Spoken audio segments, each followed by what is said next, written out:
E se hoje fosse o seu último dia?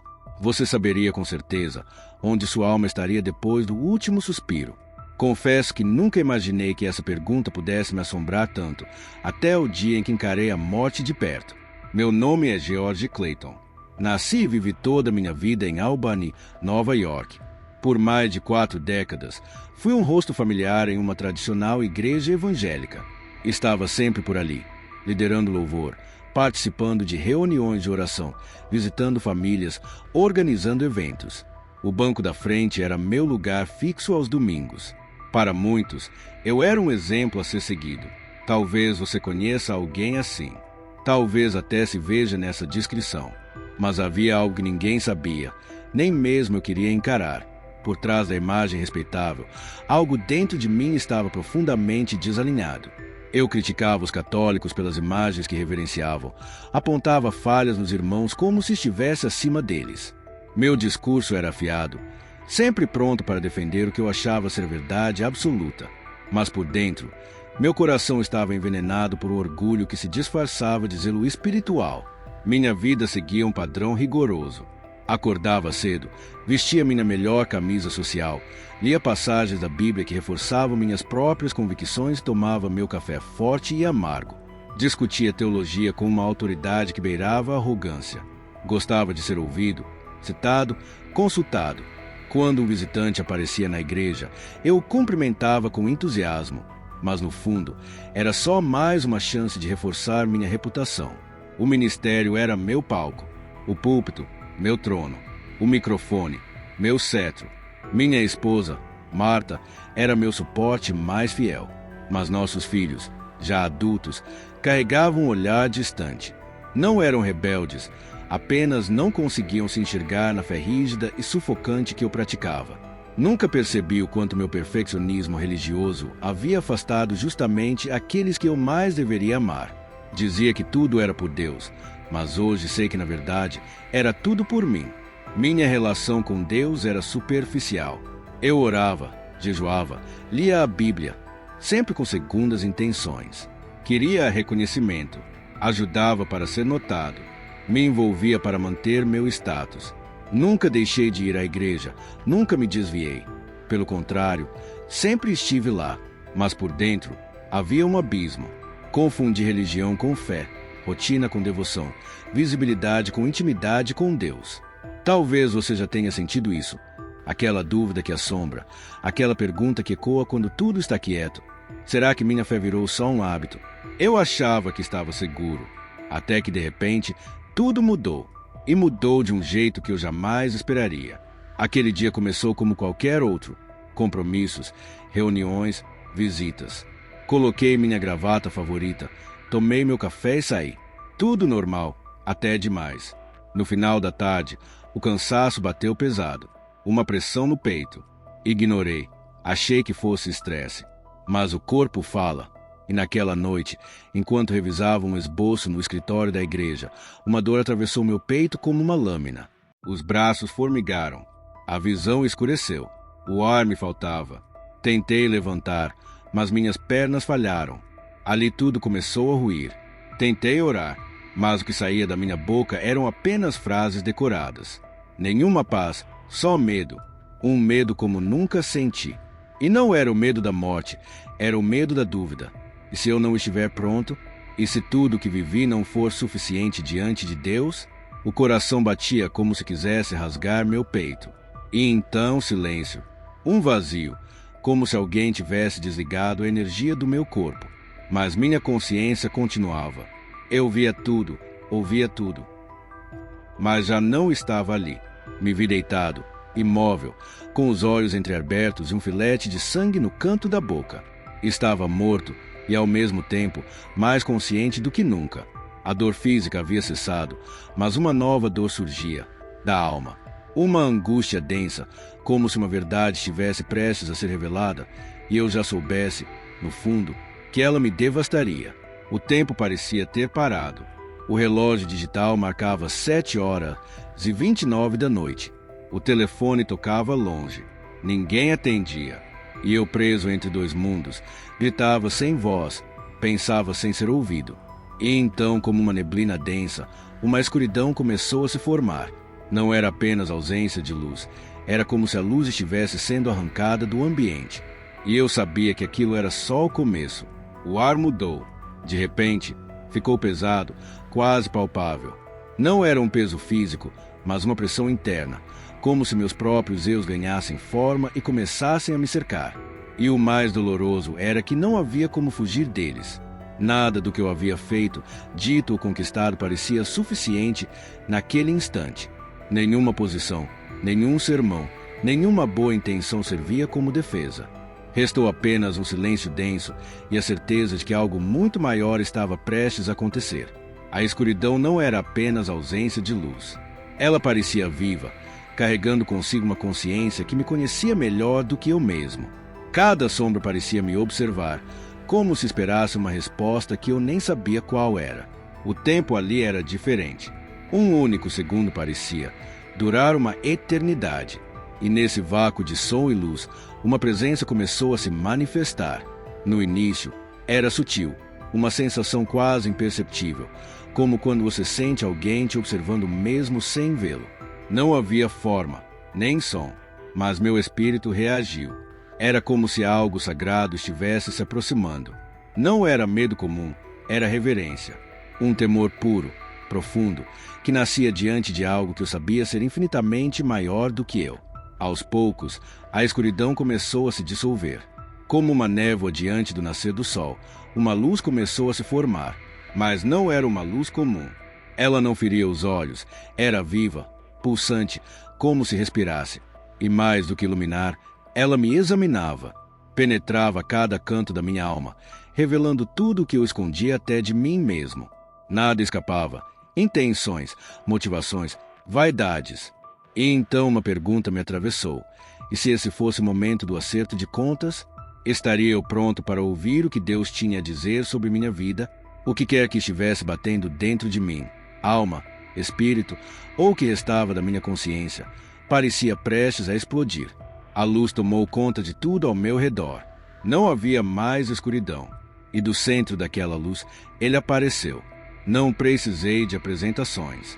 Cada célula do meu ser reconheceu imediatamente. Era Jesus. Mas não o Jesus que eu mencionava nos cultos. Não o que eu citava nos estudos bíblicos. Era o Cristo vivo, real, glorificado. Seus olhos não se pareciam com os de nenhum ser humano. Eram profundos, como rios que carregavam ao mesmo tempo amor e justiça, misericórdia e verdade. Tentei manter o olhar, mas bastou um segundo. Todo o orgulho que eu acumulava desmoronou. Sua presença não era apenas imponente, era definitiva. E a paz que emanava dele era tão intensa que chegava a doer, porque revelava o contraste entre quem ele é e quem eu havia me tornado. Ele não precisou levantar a voz. Não me acusou, mas sua presença, por si só, expunha tudo. Ainda assim, ele falou, mas não com palavras comuns. Era como se a própria verdade atravessasse minha alma. Cada frase rompia minhas defesas sem causar dor, mas trazendo compreensão. Ele me mostrou que eu havia me perdido dentro daquilo que chamava de serviço. Que minha fé não era viva, era apenas hábito. Que no fundo, eu troquei o relacionamento com Deus por estruturas, cargos e rituais. E pior, ensinei outros a fazer o mesmo. As pessoas confiavam em mim, mas eu as guiava a mim mesmo, não a ele. Senti minha alma chorar, não com lágrimas nos olhos, mas com um arrependimento que desmontava tudo que eu havia construído.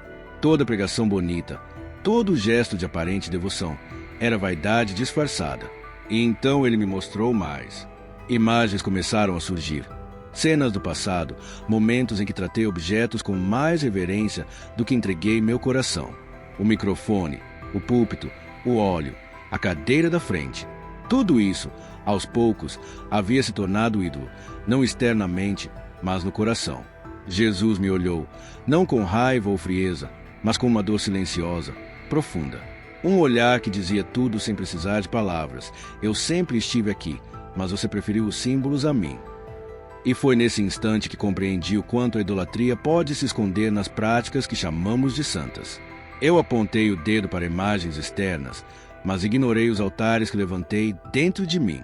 Ele continuava me olhando, aquele olhar que atravessa camadas da alma que nem sabíamos que existiam. E então ele falou de novo, não com som, mas com verdade. Disse que há milhares vivendo exatamente como eu vivia. Cristãos que acham que estão fazendo tudo certo, mas que esqueceram o essencial. Que o perigo maior não é o pecado evidente, mas o que se esconde atrás de uma aparência de santidade. Muitos, ele disse, o trocaram por performances. Substituíram a presença de Deus por estrutura, o relacionamento por visibilidade. Não choram mais diante dele, mas se emocionam com a estética do culto. Não esperam mais por sua voz, mas se satisfazem com o espetáculo.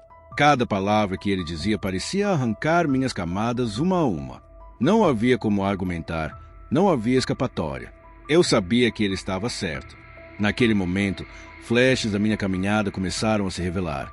Lembrei das vezes em que me incomodei ao ver outro irmão ocupando o púlpito que eu achava meu. De quantas vezes julguei um culto inteiro com base na música, na performance da pregação ou na reação da congregação.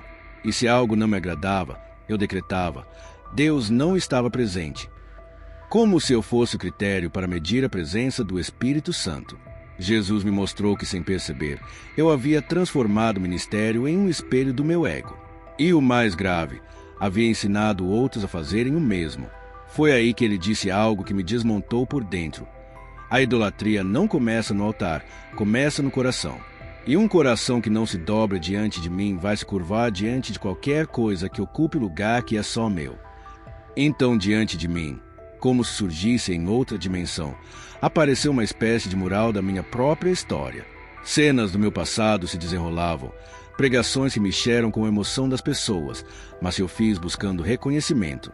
Orações bonitas, bem articuladas, porém vazias de sinceridade. Jejuns onde minha motivação era mostrar disciplina, não quebrantamento. Tudo estava ali, como um espelho espiritual, e eu não tinha como negar. Era tudo verdade. Um versículo que tantas vezes usei para alertar outros, agora caía sobre mim com o peso de uma sentença. Este povo me honra com os lábios, mas o seu coração está longe de mim. Mateus 15, versículo 8. Ali essas palavras não eram apenas texto bíblico, eram o diagnóstico do meu estado diante dele. Jesus prosseguiu com firmeza, mas sem dureza. Você se empenhou em ensinar regras, mas esqueceu do amor. Corrige-o com palavras, mas não curou com graça. Defendeu meu nome, mas andou longe de mim. Foi como se cada sermão sobre idolatria que eu já havia pregado voltasse para mim, como flechas que eu mesmo lancei, agora me atravessando. Eu havia repreendido os que se ajoelhavam diante de imagens, enquanto me curvava diante da minha reputação. Apontei pecados alheios enquanto me alimentava da aprovação dos homens como se fosse alimento santo. Minha mente desmoronava. Pela primeira vez, eu via de verdade. E o que mais doía era reconhecer. Ele estava absolutamente certo. Todo aquele zelo que eu julgava ter, no fundo, era uma fuga. Eu estava escondido atrás da fé para não encarar a minha própria pobreza espiritual. Então ele se aproximou. Mesmo sem dizer nada, eu percebi algo que me rasgou por dentro. Dor. Ele estava ferido.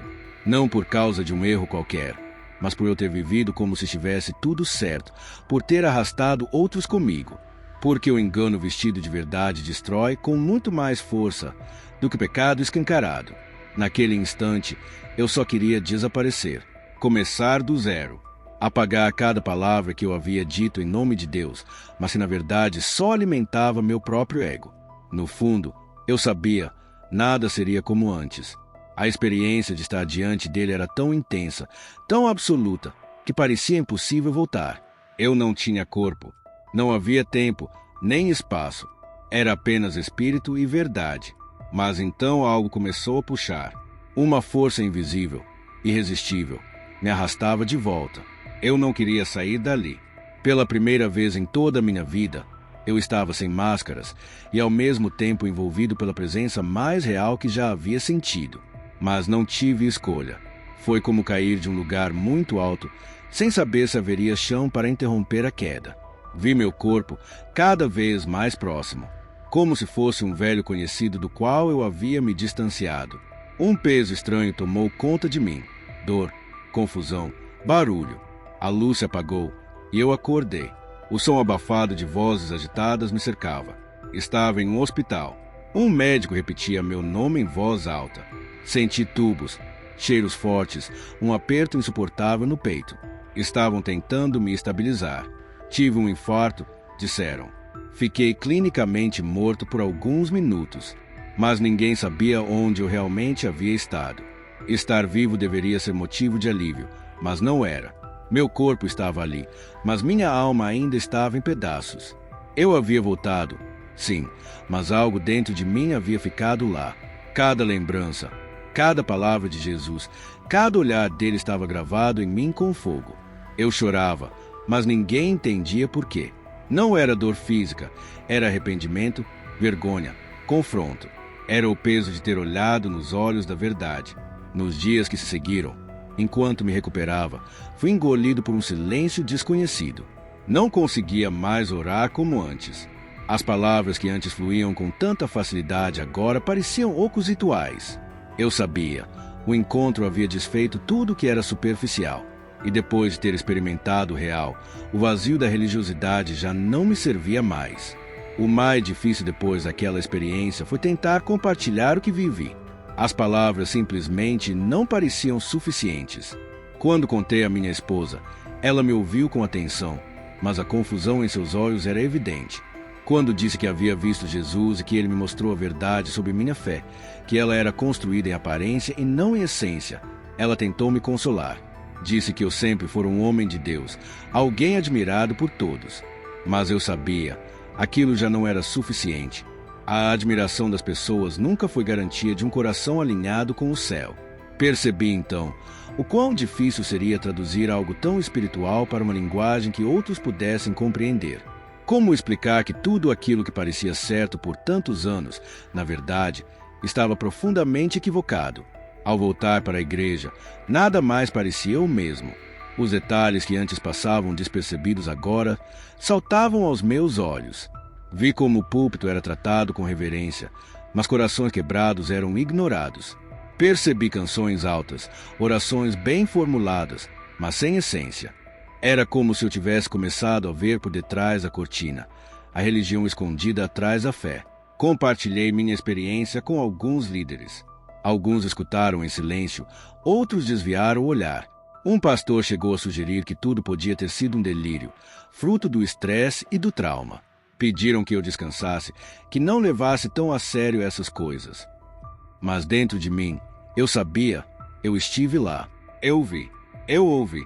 E a parte mais dolorosa não foi a incredulidade dos outros. Foi perceber que muitos estavam prontos para ouvir sobre milagres, bênçãos e vitórias, mas não queriam ouvir sobre confronto, arrependimento, idolatria do coração. Quando mensagem toca em zonas de conforto, quando desarma a estrutura religiosa, poucos querem ouvir. Falar sobre ídolos disfarçados de ministério, de cargo, de tradição, incomoda. Porque não se trata de estátuas, trata-se do que ocupa o lugar de Deus dentro de nós. Eu já não era o mesmo, mas também não sabia exatamente como viver com essa nova clareza. O peso da revelação era imenso e o silêncio ao meu redor só aumentava. Porém, uma coisa era certa: Jesus não havia terminado comigo.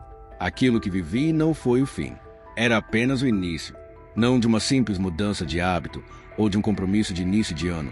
Era algo mais profundo. O que aconteceu ali arrancou de mim todas as raízes da religiosidade que me aprisionavam.